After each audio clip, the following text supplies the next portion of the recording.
The lantern's glow cut through the cabin window like a knife in the dark. The first sign of life Jack Harlan had seen on his remote ranch in 10 long years. He slid off his horse, every inch of his rugged frame on edge, his revolver heavy on his belt.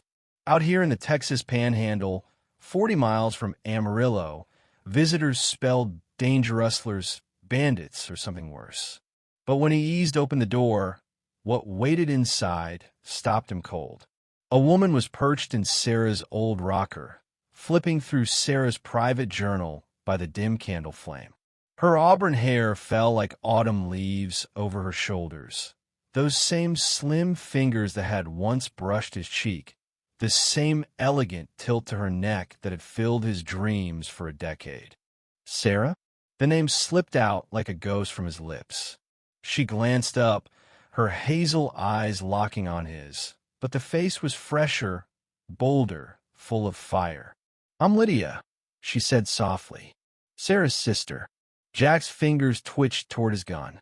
In that instant, the fortress he'd built around his shattered heart started to crack. 10 years of isolation, 10 years grieving faithfully, and now Thesa, living echo of his lost wife, planted in her very chair. What does a man do when the past shows up in a new skin? When longing clashes with shame like a storm brewing in his gut? Texas Panhandle, October 1890. The wind whipped across the plains like a lash, hinting at the savage winter that had crushed the cattle drives years back. But Jack Harlan scarcely felt the chill anymore. It had been his shadow for a decade. He'd been a different man once, before the blizzard of '80 stole everything worth having. Memories hit him hard, like a swig of raw whiskey. Sarah Whitaker had been 22 when she stepped off the Santa Fe rail in Amarillo, all Kansas City polished velvet gown, diamond studs, that entitled gay city girls wore like armor. Stunning, but Sarah saw past Jack's scarred knuckles and dust-caked boots. She saw a future. "You don't say much," she'd tease at the harvest fair that first night, her hand light on his sleeve like a butterfly. "Ain't got words for high society like you." He grunted back, true to form. Her laugh rang out like wind chimes in a saloon. "That's why I want to hear him." 3 months later, she'd shocked Kansas high society by hitching to him, swapping satin for denim, galas for a log cabin, gas lamps for kerosene under the vast Texas stars. For 3 blissful years, she'd thrived humming over the stove at dawn, racing to meet him from the fields, penning glowing letters to her kid sister Lydia about this raw, honest life they carved out. "I never knew joy could be this raw," she'd murmured one dusk, her head on his chest as the sunset bled red over the prairies. Then the winter of '80 struck like vengeance. Blizzard buried the world in snowdrifts, temps plunging to 30 below. Sarah fell to a fever in the 4th week. By the 7th, Jack was clawing her grave in the iron-hard dirt outback. She passed, murmuring his name, her eyes glazed, staring at horizons he couldn't reach. Back to October 1890, and now her sister was here, poring over Sarah's innermost secrets. The likeness punched him in the gut, but where Sarah had been calm like a steady stream, this woman was ablaze. "How'd you track me down?" he demanded, holstering his piece at last. Sarah's letters. Lydia rose, and he noted how the frontier bite was already hardening her soft edges. "She gushed about you." This spread her contentment. Contentment? Jack spat the word like venom. "She perished here, in that cot, begging for aid I couldn't fetch. She lived here first." Lydia shot back, her tone sharper than Sarah's ever got. 3 years of real living beats what most folks scrape by with. Outside, the gale rattled the shutters. A squall was rolling in. Nearest town's 40 miles through brutal badlands. This woman, this perilous reminder of yesteryear, was stuck overnight, maybe more. It should have scared him spitless. Instead, watching her glide through Sarah's kitchen with natural poise, A frozen knot in his chest began to melt. For the first time in 10 years, it edged dangerously close to hope. But hope, Jack Harlan was fixing to discover, could kill a man quicker than any bullet. For weeks blurred by like a dust devil. Lydia couldn't fry an egg without charring it, soured the stew with too much salt, brewed coffee strong enough to tan hides, but damn if she didn't try every sunrise. She couldn't sit a saddle to save her soul. First roundup, she tumbled off her mare twice, nearly stomped by a rogue steer. But she hauled herself up each time, dusted off, and kept at it. Sarah had taken to ranching like breathing, graceful from the jump. Lydia battled for every win, blister by blister, through pure grit. And Lord, Jack caught himself staring the way she chewed her lip in focus, swiped stray curls with a grimy hand, arched her neck back in full-bellied laughs. She wasn't Sarah. She was everything Sarah. Then came the night that shattered the dam. November winds shrieked like banshees round the cabin. Jack had ridden to Amarillo for gear, leaving Lydia's Saloa blunder he'd rue forever. He caught the smoke scent first, then the reek of sweat and horseflesh. Trouble. 3 outlaws had her pinned inside, the sort that trailed rail gangs and herds, thieving what they couldn't earn. Through the pain, Jack spied Lydia cornered by the hearth, Sarah's ancient Winchester trembling in her grip. One thug was advancing, leering slowly. The others guarded the exit. "Easy, darlin'," the leader slurred, booze thick on his breath. "Just need a spot to warm our bones. And some company." "Get out," Lydia's voice held firm, but Jack saw the fear in her stance. "I'll fire." He chuckled. "You even know which end's up?" Jack ghosted and silent, honed from nights guarding stock from coyotes 4-legged and 2. The first never sensed him. Jack's blade slipped between ribs clean. The second wheeled just as Jack's revolver cracked his skull. "Get," Jack growled, his tone the kind that ended arguments. The last outlaw eyed his fallen pals and fled into the black. When the smoke cleared, Lydia crumpled into Jack's arms, the rifle thudding down. She quaked like a colt in thunder, and for the first time, she felt breakable, real. "You're safe," he whispered into her hair, inhaling her faint lavender whiff. "Safe now." She tilted up, hazel eyes huge in the fire glow, and the air between them snapped. Some boundaries vanished, some floodgates burst. She wore one of Sarah's faded dresses, the green one with lace trim. Her hair had tumbled loose in the fray, framing her like a halo. In the dancing flames, she was a vision straight from a man's wildest yearnings. "Jack," she breathed, and his name on her lips coiled him tight with hunger. His hands cupped her face, thumbs skimming her jaw's soft line. She leaned in like a bloom to light, lips parting, pulse racing at her throat. The dress had ripped in the tussle, bearing her shoulders' curve. His gaze traced it. She noticed, and instead of shrinking, she undid a button, then another. Fabric sighed away, and Jack's breath hitched. She was radiant, all gentle swells and luminous skin aglow in the hearth. When she tugged at his shirt, fingers shaky with nerves and fire, he let her. Buttons popped free, exposing his battle-scarred torso from years of hardscrabble life. She fingered an old wound, and the touch ignited him. "Lydia," his voice rasped, half caution, half crave. But she was past heeding. Her hands worked his belt, and as flesh met flesh, the outside world dissolved.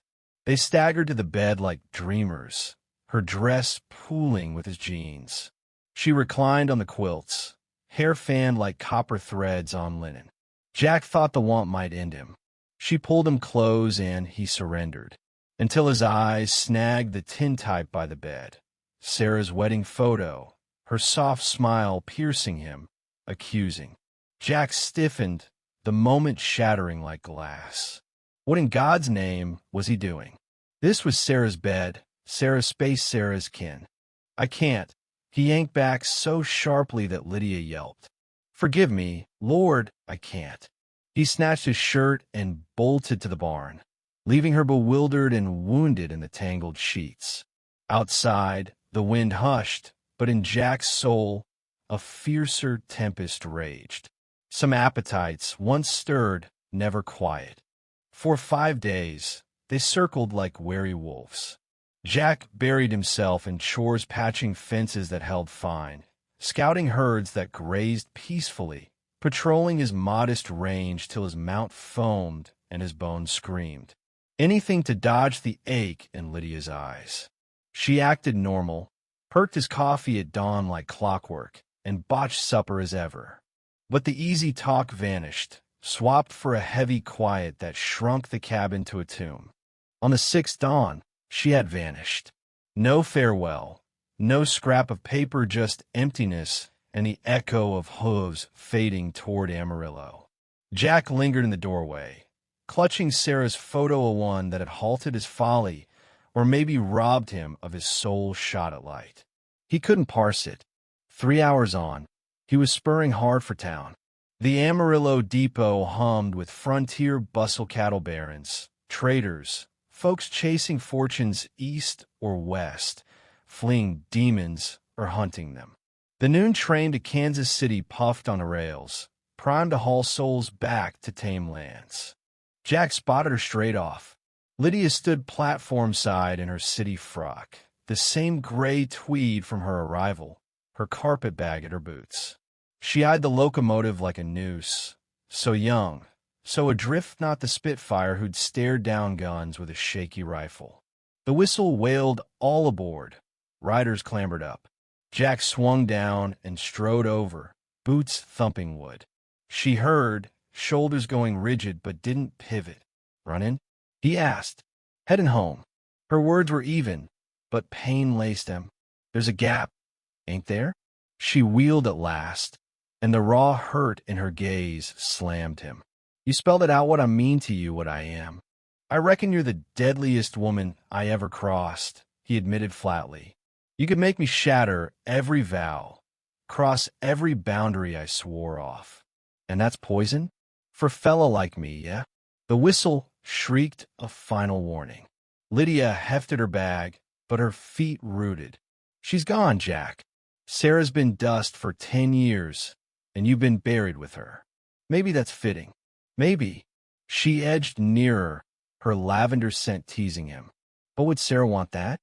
Before he could retort, she boarded, the porter aiding her steps. She claimed a window seat. Through the glass, their stares tangled. The engine chugged forward. Lydia flattened her hand to the pane, and for a beat, it seemed she'd holler stop. But no. Jack watched till the train vanished around the curve, bearing her to Kansas and a world without him. Then he rode back to his hollow cabin and the specters lurking there. But some specters, he was learning, claw their way free. 3 days of torment, that's what Jack dubbed the stretch after Lydia's exit. 72 hours rattling like a trapped coyote, glimpsing her in every corner. Her off-key tunes over burnt biscuits, her nestled in Sarah's rocker with a dime novel, firelight kissing her skin. The bed linens still whispered lavender and remorse. On the 4th morning, he tacked his horse, without thinking body, overriding brain. He had to fetch her. The trek to Amarillo dragged on eternally, each mile a test of nerve. What words could mend this? The station shimmered in the afternoon haze like a fever dream. His gelding frothed, pushed to breaking, but as Jack scanned the crowd, his ticker nearly quit. There she stood, Lydia, by a stack of trunks, her gray tweed swapped for plain homespun yellow gingham that rang familiar. Sarah's yellow dress, the one with the pearl snaps from that fateful night. She awaited the eastbound, but her gaze fixed west toward him.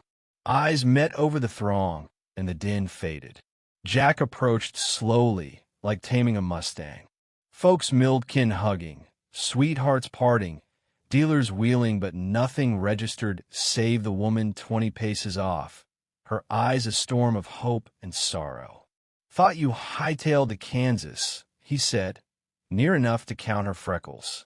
"Made it to Lubbock," she murmured. "Couldn't push farther." "Why?" She studied her hand, Sarah's hands, but tougher, etched with ranch scars now. "Hit me on that ride," she said. Sarah didn't just rave about this land, she praised you. The man who could crack her up with a glance, show her grace in the grit, love her so fiercely he'd sooner rot than tarnish her ghost. The whistle blew, all aboard East. But she pinned something else. Lydia pressed on, eyes on his. How she craved your happiness, true living, not just enduring. Jack felt his barriers splinter. "Lydia," don't, she raised a palm. "Say nothing. If you want me on that train, I'll board. If you want me back in Kansas, wed to Elias Thornton, erased from your days, I'll oblige."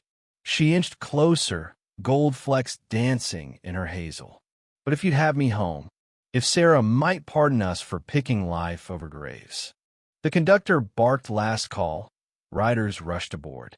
Jack grasped her hand warm, solid, no phantom. "Come home," he rasped, throat thick with a decade's rust. "Come home with me." The train chugged off empty of them. As his horse bore them across the boundless plains, their silhouettes trailed long, not fleeing yesterday, but chasing tomorrow hand in hand. If this yarn of heartache and healing stirred you up, drop your thoughts in the comments below. What's your take? Should Jack have clung to his grief, or was grabbing happiness the right call? Share your stance. Let's hear those views.